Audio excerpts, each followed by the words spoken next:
Hi guys, welcome back again. My name is Cherry Mark, and thank you so much for joining in, and thank you so much for being part of this channel.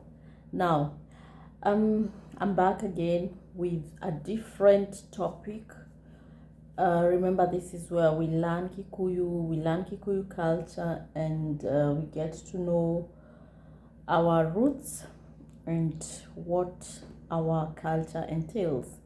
Now, I'm here to speak about things Diaspora Kikuyu do that shock people back home. Now, I'm going to be going through a list of 10 things that people from diaspora do that shock, people from Kikuyu community in the diaspora do back home that really shock our people who are living back in Kenya. Now, the first thing that most people do is being too direct with elders. You are visiting home, food is served, you don't like it, and you just say, this is not good, I don't like it, Irio shitijega, shitiragenia. So what happens? The room goes quiet. An elder stops talking, and someone changes the topic. You still do not know what's going on. Because most probably you're just thinking, I'm just talking, I'm just saying my opinion. So, yeah, why it shocks people, of course. These words sound rude when said directly. What people expected from you, or what people expect from you, is just soft, indirect language or silence. You don't have to be so direct, or to be very direct with elders. So and the teaching moment for this: direct honesty abroad, and that equals to disrespect in the disrespect back home, because we are used to saying things very direct without filtering a thing, and just putting everything raw and unfiltered on the table, and that is definitely disrespect back home, and of course back to our roots.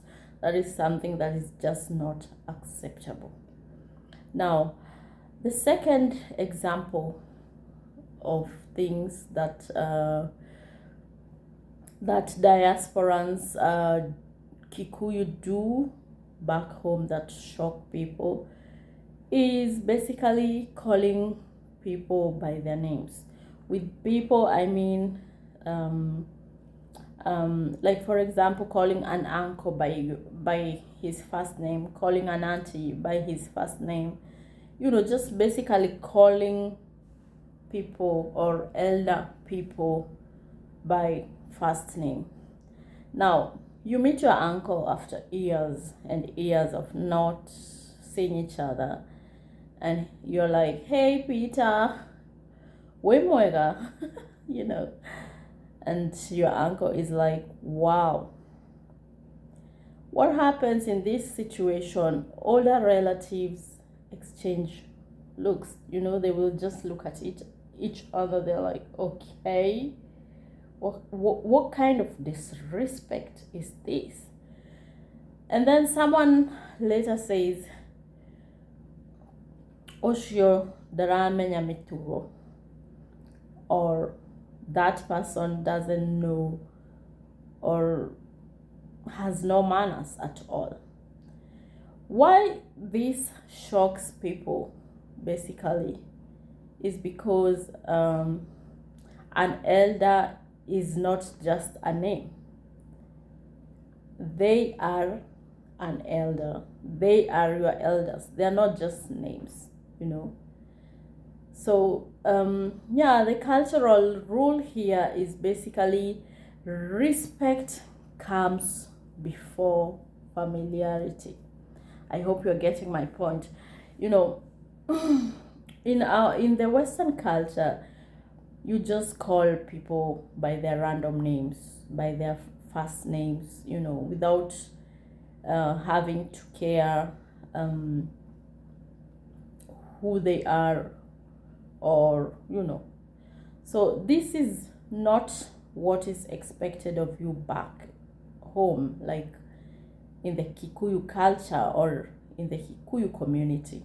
This equals to disrespecting your people, or disrespecting your family or your family members. Yeah. So the third example is actually over explaining after correction. You know, an elder corrects you gently, like, I mean, really gentle. And maybe he says, oh, this behavior is not good, you know, which is said in Kikuyu, Shikoshio Tijega. And then this person from diaspora responds, you know, let me explain. I didn't mean it in that way. Let me just explain myself. So what happens? The elder becomes silent and the conversation ends quickly, because basically, according to our culture, to the Kikuyu culture, you do not have to over explain after correction. And especially if you're dealing with someone who is I mean older than you, you are elder. So the conversation ends quickly. Why does this shock people, you know? Like talking back to an elder feels like arguing. You know, you don't have to talk back, you know. Goshokania, how do you say this? Dwagĩrĩirwo nĩ gũcokanĩrĩria. I don't know. Yeah, you're not supposed to talk back to an elder because it feels like arguing, you know. Mũtiagĩrĩirwo nĩ gũcokanĩrĩria, gũcokania. I don't know. I'm sorry. I'm having some difficulties pronouncing this word. So you just do not, or you are not expected to argue with someone who is older than you. It is not accepted. So what is expected from you is silence and acceptance. You know, you just keep silent, you know. You don't have to discuss, you don't have to explain and all that. Just keep silent and accept. It is what it is. So the fourth example of things people from the diaspora do that shock people back at home is actually talking openly about salary, which I think is also is it a behavior or a practice? I think it is, which also applies to some countries in Europe. So you're talking openly about salary, and the situation is like this: family is sitting together casually, you know, And then the person from the diaspora says, I have a good job, I earn good money. Ndĩna wĩra mwega na nĩ thũkũmaga mbia nyingĩ, you know. That is how it directly translates in Kikuyu. So what happens? A few days later, someone says, the family is struggling right now, you know. Mushiyoyo wena thina. Like, niturafatara bia, or we are twinaga thina family. So, you know, so why does this shocks people back at home? When money is spoken out openly, expectations follow. That is how our culture is. You know, once you start mentioning you have money, you start bragging, you start showing, you start flossing and all that, obviously the expectations change and people expect you to jump in, to come for them, you know, to just help them. So please, if you come from diaspora, please stop, or do not talk openly about your salary. Ndukarĩrĩrie mbia iria ũthũkũmaga. Bia is money. Gũthũkũma is earning. Kwarĩrĩria, don't talk about the money or the salary you earn. That is just key. So yeah, that is basically how it is. Now, let's go to the fifth example.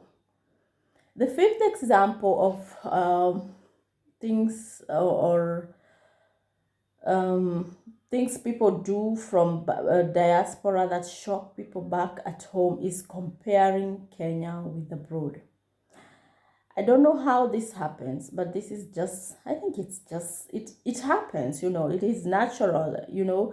The moment you leave your environment and go to another place, you will basically come back and start complaining and comparing and all that. So the situation is like this. You are discussing services or systems, and then you start saying, oh, where I live, things are not done like this, you know. So what people hear is, you think you're better? Do you think you're better? Of course you're not. So why does it even shock people? Why? Yeah, because making home sound inferior. Excuse me, sorry. So okay,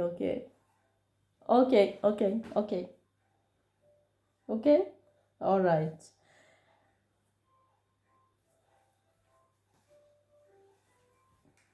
Okay, why does it sound, excuse me, I was just interfered by my son right away. So why does this shock people? Because making home sound inferior is disrespectful, you know. You are making your home sound inferior, and that is just disrespect. That equals to total disrespect, and it is not fair towards your people. I mean, it's not fair towards people back home who are, of course, undergoing through different challenges and all that. So you are trying to make them inferior and making yourself, you know, look better, or I don't know, whatever. So yeah, that is basically what I'm trying to say. Now, the other example is ignoring greetings. This one is a major one. This one is a major one. You know, you enter a room full of elders, and yeah, the diaspora does walk in, sit down, takes phone out. You know what happens? Someone just whispers. That one doesn't know how to greet, because it is not a common practice in the Kenyan, I mean in the back home or in the Kenyan community. You are not expected to ignore greetings. So yeah, this is what happens. You just ignore greetings. You do not greet the people. You just walk in and you don't care. I know this is very common in the Western culture, but this one is something that really shocks our people back home. And with that, I mean, I'm talking about the Kikuyu community back at home. So yeah, people will just say, you know what, this one doesn't know how to greet, or he doesn't know good manners. So it shocks. Why does it shock people? Because greetings show you acknowledge people. This is just a way of acknowledging people. Because the moment the moment you greet, the moment you put even your first eye contact with somebody and you engage greetings, immediately you start acknowledging that particular person. So when that is missing, that equals to just, disrespect and just arrogance. Yeah. Well, let's continue. Example 7. Acting rushed all the time. This really shocks people back at home. Because this is not our culture. This is not the culture that we have back at home. This rushing, everything has to be done on time. Everything has to happen now. Exact on that minute, on that second. That is not our culture. So you are rushing everything and everywhere and all that. You are rushing even your life, which you do not even have control of sometimes. So yeah, the situation is like this. Family wants to talk, and you from the diaspora, you're seated there, and you just say, oh, I'm in a hurry, I can't stay long.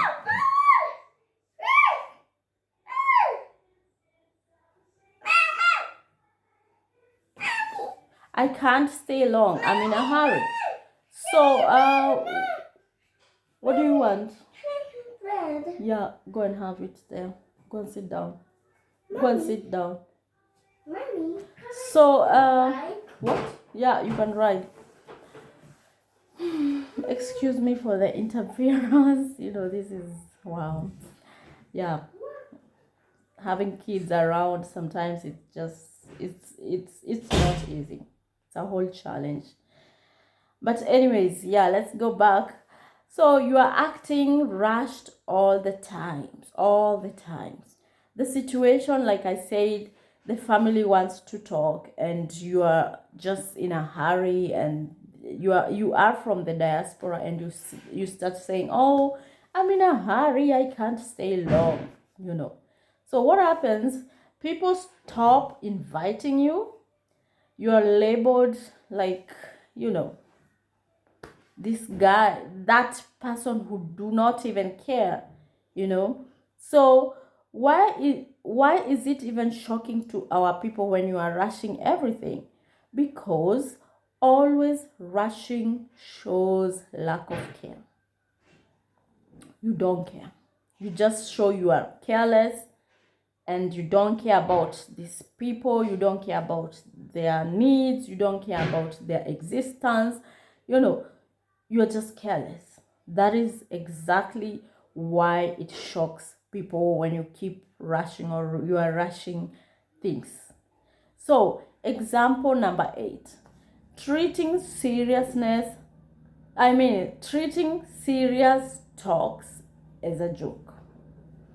That really shocks our people back in Kenya, and being that it's a practice or it's something that is done from diasporans people is not, it just doesn't come out good.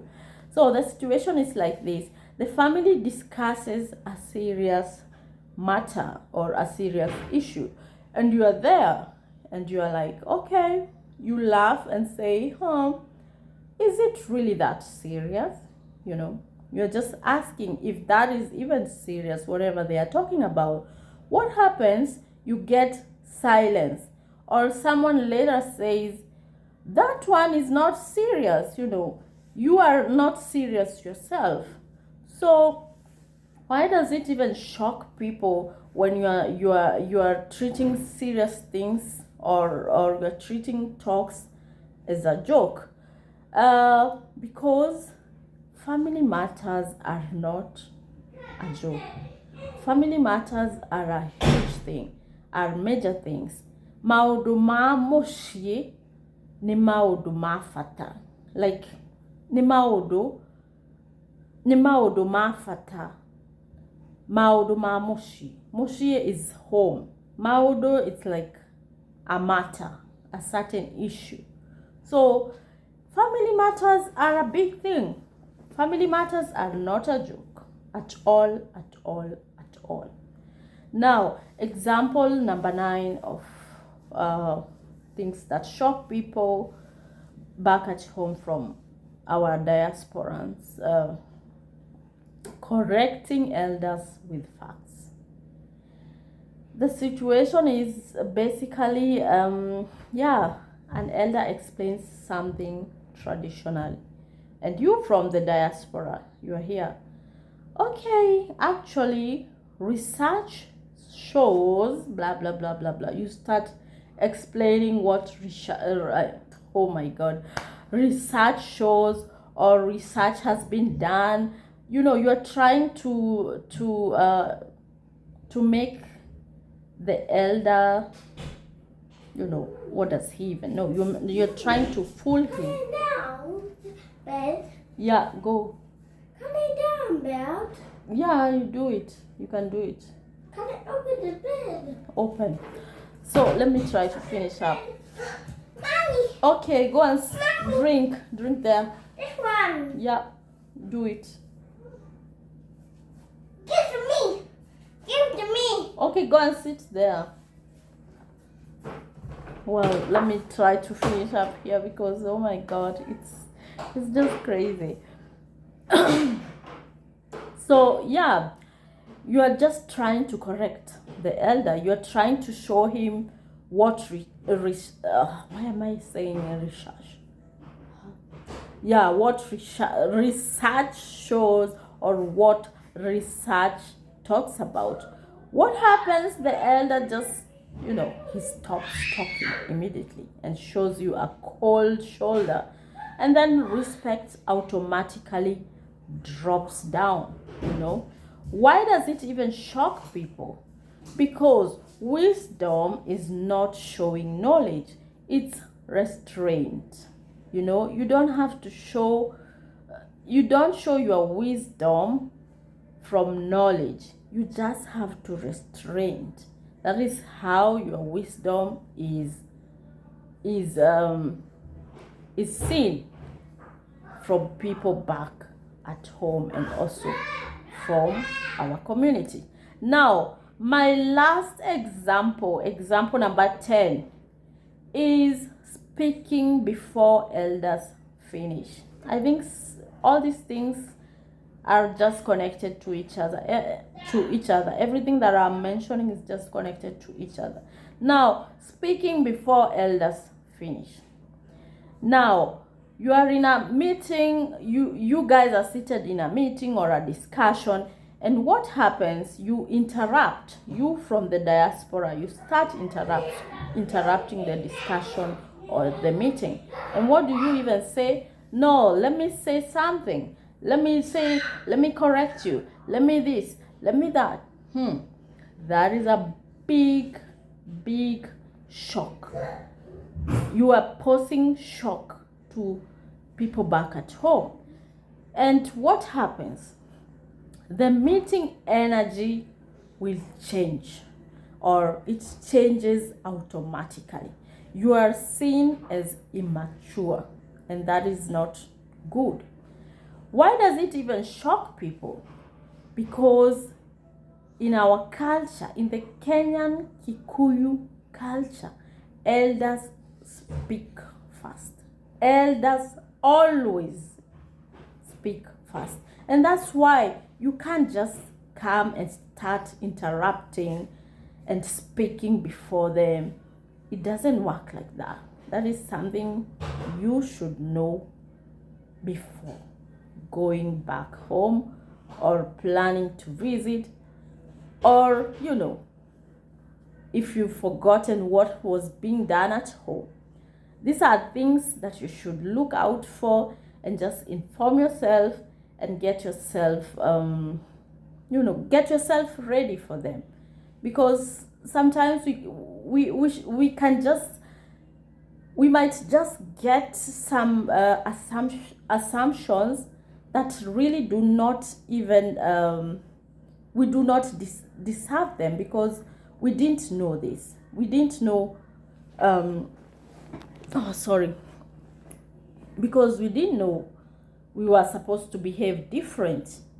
It's just because of our culture. The culture is there to be followed, to be respected. The elders are there to be respected, and home is home.